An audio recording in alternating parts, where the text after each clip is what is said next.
चलिए अब आपको सीधा लाइव तस्वीरें दिखा रहे हैं धार के मनावर से, जहां आज एक विशेष कार्यक्रम में पहुंचे हैं मुख्यमंत्री शिवराज सिंह चौहान। लाइव तस्वीरें इस वक्त आप देख रहे हैं मनावर से। वादे बहुत करते हैं।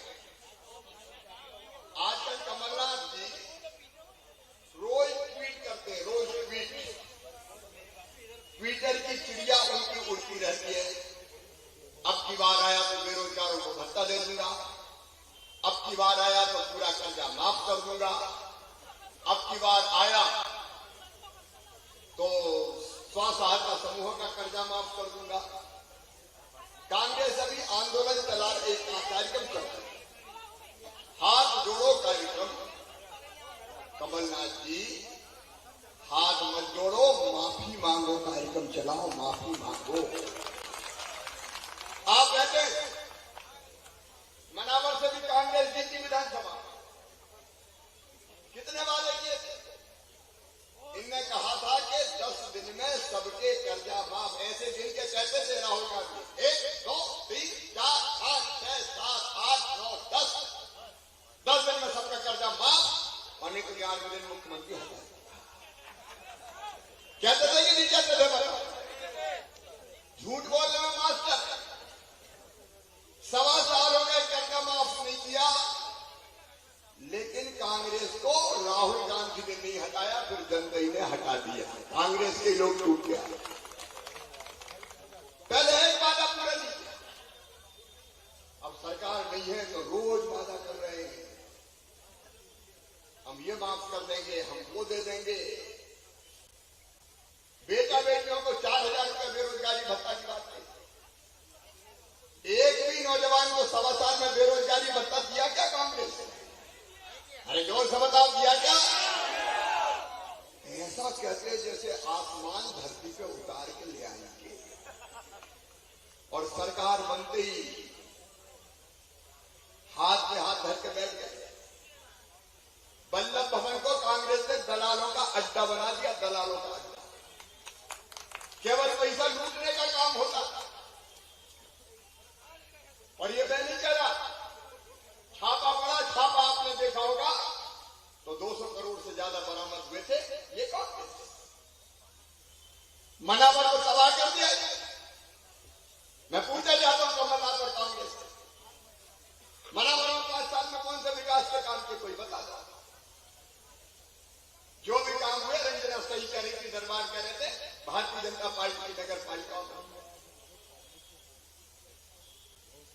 कांग्रेसियों, तुमको तो माफी मांगो अभियान इसलिए चलाना चाहिए कि मैं मेरी बेटियों की शादी करता था, मुख्यमंत्री कन्या विवाह। कांग्रेस ने कहा हम 51,000 रुपया देंगे। कांग्रेस के राज में कई बेटियों की शादी हो गई, डोली भी उठ गई, बेटी ससुराल भी पहुंच गई, साल भर बाद भांजे भांजी भी आ गए, लेकिन कमलनाथ का पैसा नहीं आया। इनने बेटियों से झूठ बोला, इसलिए माफी मांगो। कमलनाथ माफी इसलिए मांगो कि मैंने गरीबों के लिए संबल योजना चलाई।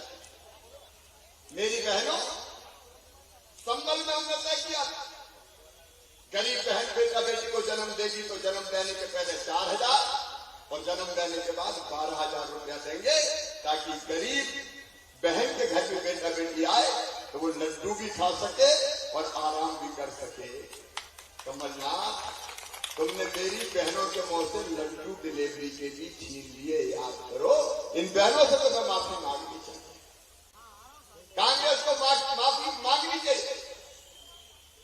इसलिए एक बेरोजगार को बेरोजगारी भत्ता नहीं दिया, कांग्रेस को माफी मांगनी चाहिए। इसलिए कि बुजुर्गों को मैं तीर्थ दर्शन करवाता था, यात्रा में जाते थे बुजुर्ग, तीर्थ यात्रा। कमलनाथ, तुमने बुजुर्गों की तीर्थ यात्रा भी छीन ली थी। अब मामा आ गया है, धूमधाम से ट्रेनें जाएंगी, तीर्थ यात्रा करोगे। और इस साल तो केवल रेल से नहीं, हवाई जहाज से भी तीर्थ यात्रा करवाऊंगा, हवाई जहाज। अच्छा मुझे बताओ, गरीब को भी कभी हवाई जहाज में बैठना चाहिए कि नहीं बैठना चाहिए? एक बार उनको भी बैठ लेते, इन्हें तीर्थ दर्शन यात्रा बंद कैसे? तीर्थ दर्शन यात्रा चालू कर रहे हैं और उसमें एक हवाई जहाज से यात्राओं का काम भी जोड़ा है। इसलिए कांग्रेस को माफी मांगनी चाहिए। कमलनाथ माफी मांगो, इसलिए कि मैं अपने बच्चों को जो 12वीं में अच्छे नंबर लाते थे लैपटॉप दिलवाता था ताकि ढंग से मेरे बेटा बेटी पढ़ सके। मेरे भांजे भांजियों ने तुम्हारा क्या बिगाड़ा था कमलनाथ, तुमने उनके लैपटॉप छीन लिए। भांजे भाइयों को लैपटॉप देना बंद, तो हाथ जोड़ो नहीं, माफी मांगो कमलनाथ और कांग्रेस माफी मांगो। एक नहीं अनेकों योजनाएं बंद कर दी, अनेकों योजना बंद, और अब फिर नए सिरे से वादे कर रहे हैं। मेरे बहनों और भाइयों, कांग्रेस ने पहले जब देश की सरकार थी तो देश को बर्बाद किया।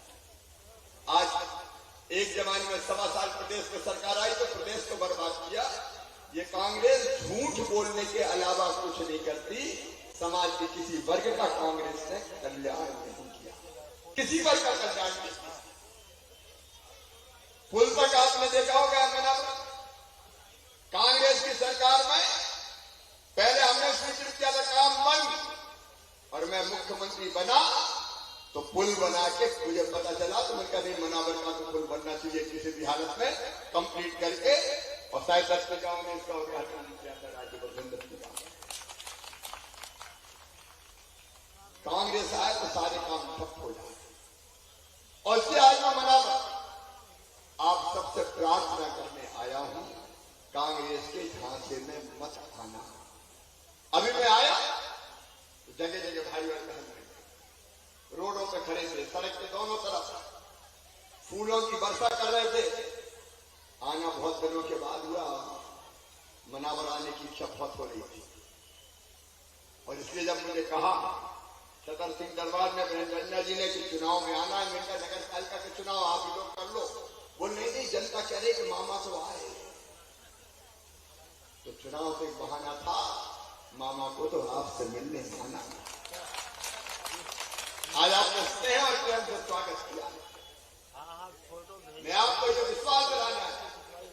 अभी मैं देखा कि आवेदन यहाँ रखा, एक आवेदन था पट्टों का, बरसों हो गए पट्टे नहीं है। देखो मेरे बहनों, भारतीय जनता पार्टी की सरकार समाज के हर वर्ग की सरकार है, लेकिन सबसे पहले जो गरीबी में जी रहे हैं उनके लिए हम काम करते हैं। और जी आज बराबर में मैं हमारे पार्षद के उम्मीदवार है बैठे 15 है, आज से काम पर लगा रहा हूं, लग जाओगे आप। काम नंबर 1, अपने अपने वार्ड में जहां गरीब भाई बहन रहते हैं कई वर्षों से, जो अपने मकान टपरिया छोटी मोटी झोपड़ी बना के रह रहे हैं, उनकी सूची बना लो। जिनके पास पट्टे नहीं है, मैं आज वचन देके जा रहा हूं, जिनके वर्षों पुराने कब्जे हैं सबको पट्टा देकर उस जमीन का मालिक बना दूंगा। अच्छा एक बात हम सोचो, भगवान ने जब इस धरती पे भेजा है तो इतनी जमीन का तो हमारा हक दिया होगा कि अपना घर बना के रह सके। अवैध है हटा देंगे, तोड़ देंगे, गर्दन पर तलवार ही लटकी रहती है, चिंता करने की जरूरत नहीं है। उस टुकड़े का मालिक, और केवल शहर में चुनाव हो रहा है इसलिए शहर की बात नहीं करता। मैं आपको घटना सुना रहा हूं। मैं टीकमगढ़ गया जिले में, तो सड़क मार्ग से जा रहा था, जगह जगह जनता खड़ी थी। गांव मैं रुका, अरे पर्दा हटा दो, जनता को देखने को भैया, ये जितना हट सके पुलिस वाले भैया हो हटा दो रे। मामा पर्दा में थोड़ी रहेगा, जनता के बीच में रहेगा, हमको कमलनाथ थोड़ी है। तो मैं जा रहा था, रास्ते में जनता ने रोका, तो रोक के मैंने पूछा कि बात क्या भैया बताओ। उतर गया मैं, तो मुझे जो बात कही वो ध्यान से सुना। का मामा घर में रहने की जगह नहीं है, तुम इनका रहता है। बोले रह तो घर में रहे, लेकिन बाप दादों का घर है, दादाजी का। दादाजी के 4 बेटे हो गए और फिर उनकी शादी हो गई, फिर उनके 4 हो गए, फिर उनकी शादी हो गई, अब उनके 3 4 हो गए, उनकी शादी हो गए, घर में 50-60 रह रहे। बताओ, एक कमरा में रैंके से नंबर बाई नंबर हम सोते हैं 10 से लेके 12 तक तू, 12 से 2 तक ये। बोले बताओ मामा क्या करें? तुरंत मेरे दिमाग में बात बन गई और तुरंत ही चलते चलते मैंने योजना बना दी। मनावर भी सुन ले, गांव में रहने वाले भी सुन ले। हमने योजना बनाई मुख्यमंत्री भू आवासीय अधिकार योजना, और उस योजना में तय कर दिया कि एक घर में अगर एक से ज्यादा परिवार रह रहे हैं, परिवार का मतलब पति पत्नी और उसके बच्चे, ये एक परिवार।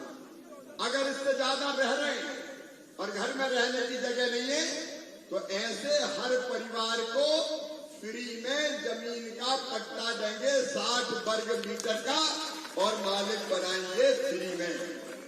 मैं आपसे पूछना चाहता हूँ,